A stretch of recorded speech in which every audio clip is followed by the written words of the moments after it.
From the outside, it's easy to dismiss Tiny Thor as yet another non-retro platformer aimed at a casual or young audience. But this challenging game, over the course of its playthrough, turned into one of the more harder and great examples of, quite frankly, some master-level platform design if you can rise up to the challenge.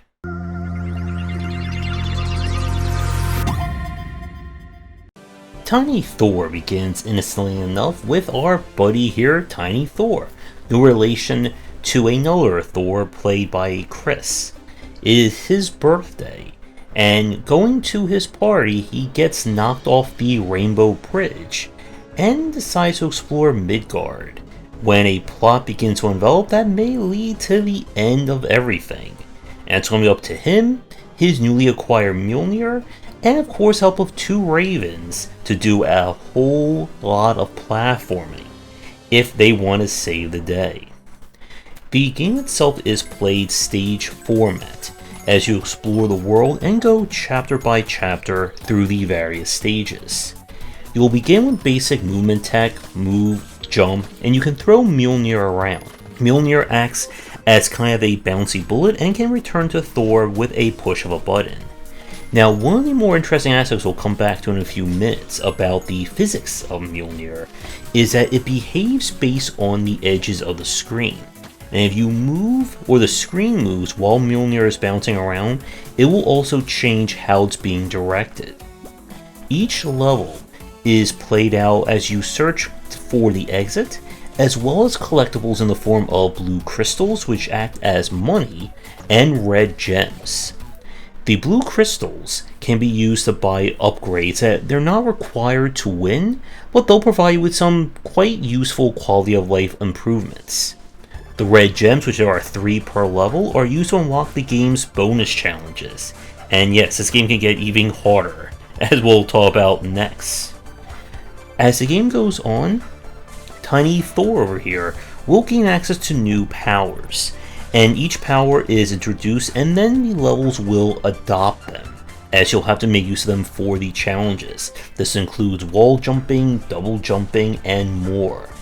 I don't know if we can consider Tiny Thor a Metroidvania, we'll leave that in the comments for people to argue.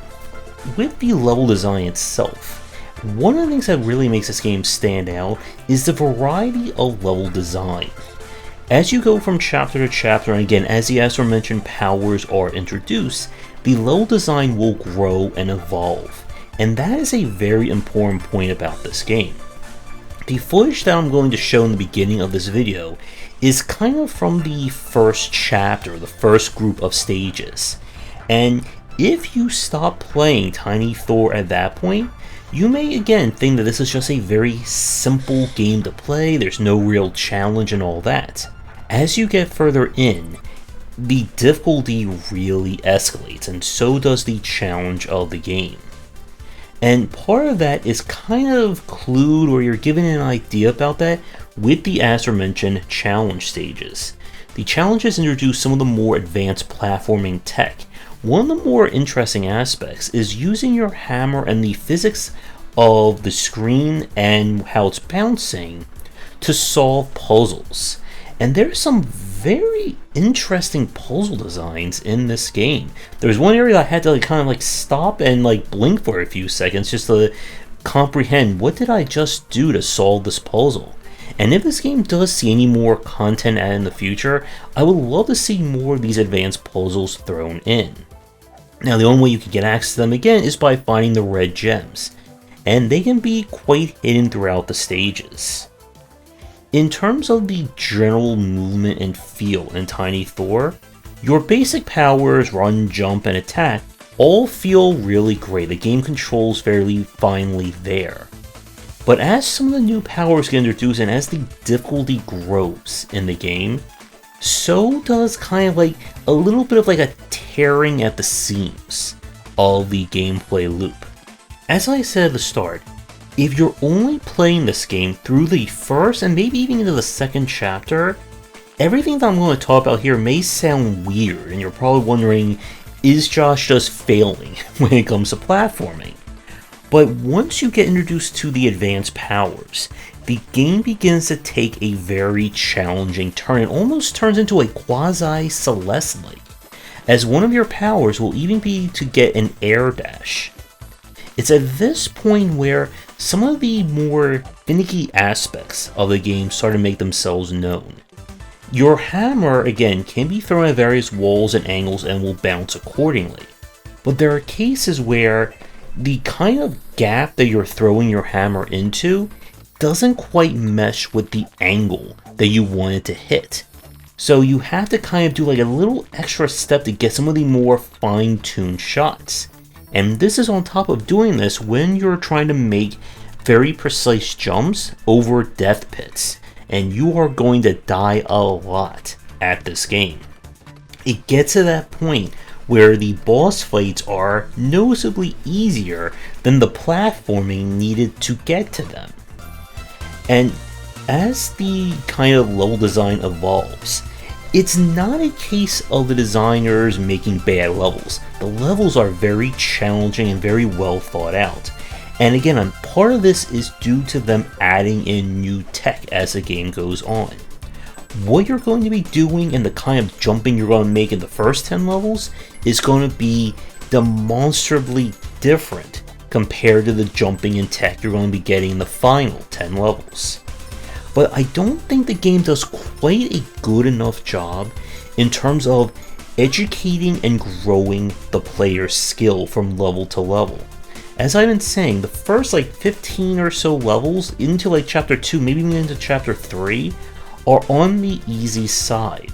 And it can feel like all of a sudden someone just flipped a switch somewhere, and now the game is super difficult. And when you're dealing with these advanced challenges, the camera also can get in your way.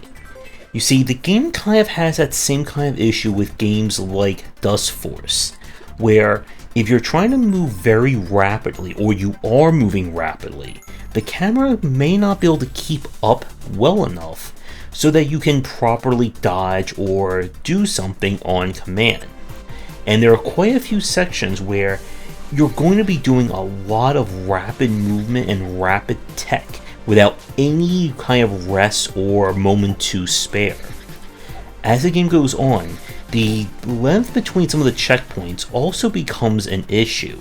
As you're starting to get into some more of the harder areas, the distance between them becomes longer and longer. And as one thing that I didn't mention yet, Tiny Thor is one of those platformers where you can only take one hit normally.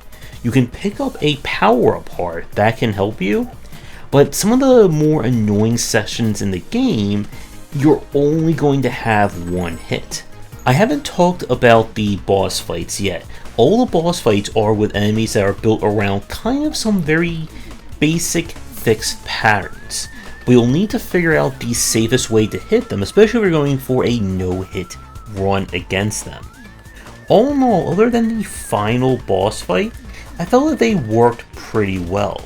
And again, this is a game that is definitely focusing more on the platforming and movement tech. One issue that began to rear its head with the kind of distance between checkpoints is that the challenge levels have no checkpoints, and some of these levels get both quite long and quite complicated when we get to kind of the puzzle side of things. And with that said, the game kind of goes into frustrating territory, I think, in a few spots because of some of the advanced challenges and the lack of checkpoints.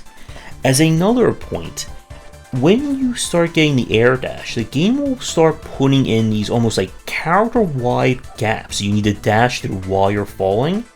And again, the camera doesn't quite keep up well enough in these sections to make things feel a little bit fairer. And if you're expecting, again, this game to get easier or give you things to make the game easier or get you past some of the harder challenges, it does not do that. Instead, it gives you things to make the game harder. So as I said at the start, Tiny Thor, I would not recommend this game if you are a new fan to platforming or you're looking for something for a casual audience. But there is some really solid platforming and level design in this game.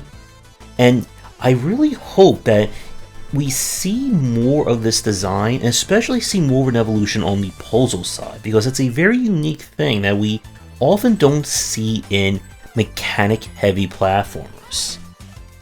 All in all, I think for my review, if you're someone who likes your platformers challenging, and with some very great music as well, I highly recommend Tiny Thor. If you've been watching this footage and thinking, hey, this is great for, my cousin, child, whoever who has never touched a platformer before, this is not going to be the game for them. So with that said, we're going to wrap up this review here. I would like to thank developers for giving me a press key to check this one out. If you'd like me to play your game in the future, it does not have to be jumping related, please reach out. If you're interested in more of my thoughts on design, be sure to check out my game design books, especially Game Design Deep Dive Platformers, where I kind of talked a whole lot about platformers. Be sure to do all that YouTubing stuff people tell you to do, and visit our Discord and Patreon. Come back for daily discussions on game design here, and on Game Wisdom, where we examine the art and science of games.